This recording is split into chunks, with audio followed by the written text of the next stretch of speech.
No próximo dia 7 de setembro, o Brasil completa 200 anos de independência e as comemorações já tiveram início aqui na Câmara dos Deputados desde 2017. Nesse ano de 200 anos de independência, a Câmara dos Deputados colocou nesse túnel que liga o plenário aos anexos, aonde ficam os gabinetes do deputado, uma exposição para comentar e falar sobre os movimentos da independência.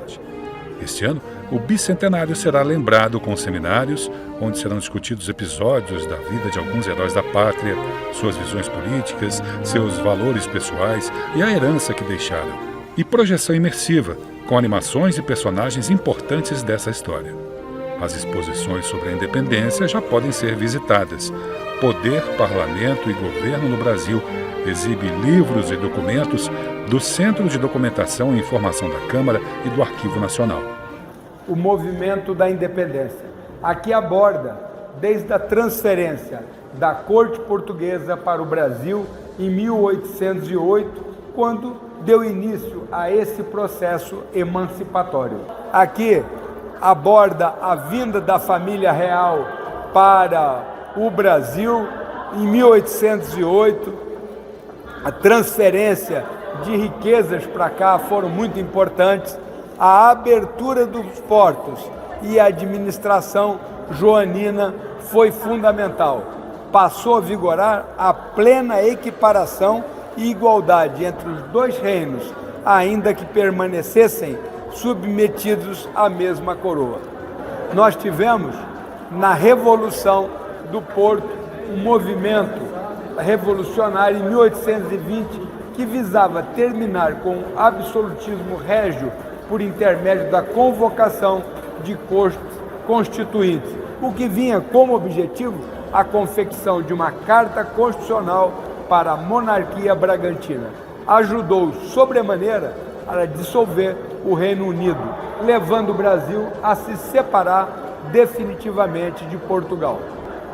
Em 1821, a divisão auxiliadora surgiu com a adesão maciça do Brasil à Revolução Constitucionalista do Porto.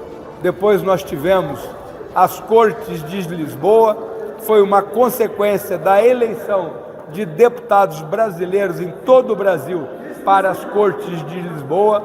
Tivemos junto dessa atividade dos deputados nas Cortes de Lisboa as reformas legislativas e Dom Pedro, que havia sido um personagem central na solução de todas as crises desde a revolta da tropa em 26 de fevereiro, cedeu mais uma vez frente às tropas, apaziguando a situação.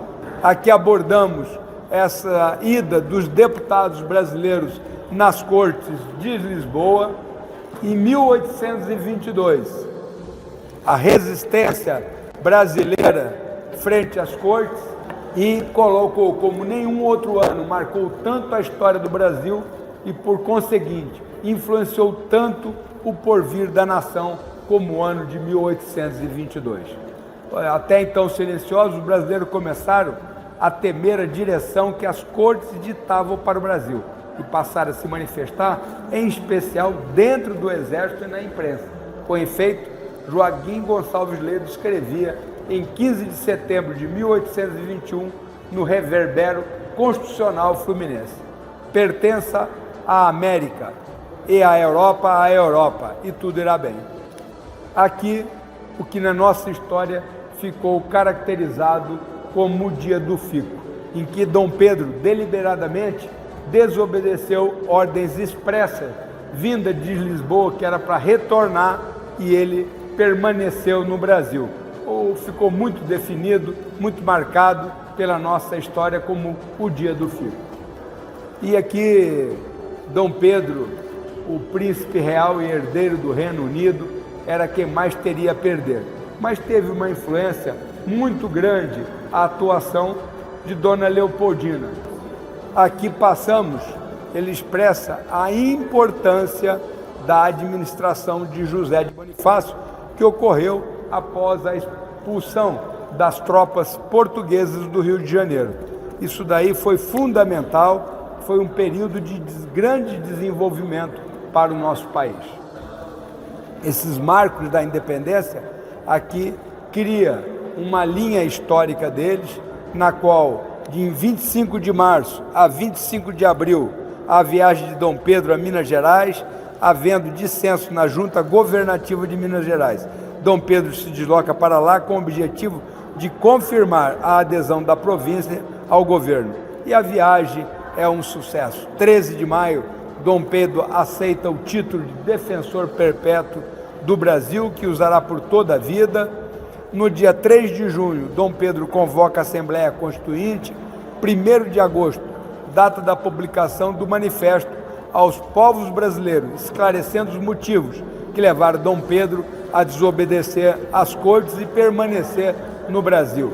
6 de agosto, que é a data do meu aniversário, a data da publicação do manifesto de Dom Pedro às Nações Amigas, justificando a sua atuação. Ele realça que Dom João se tornou um virtual prisioneiro das cortes em Lisboa e ele, como príncipe herdeiro do trono e regente do Reino do Brasil, nomeado por seu pai, assumia a direção do governo do Reino do Brasil.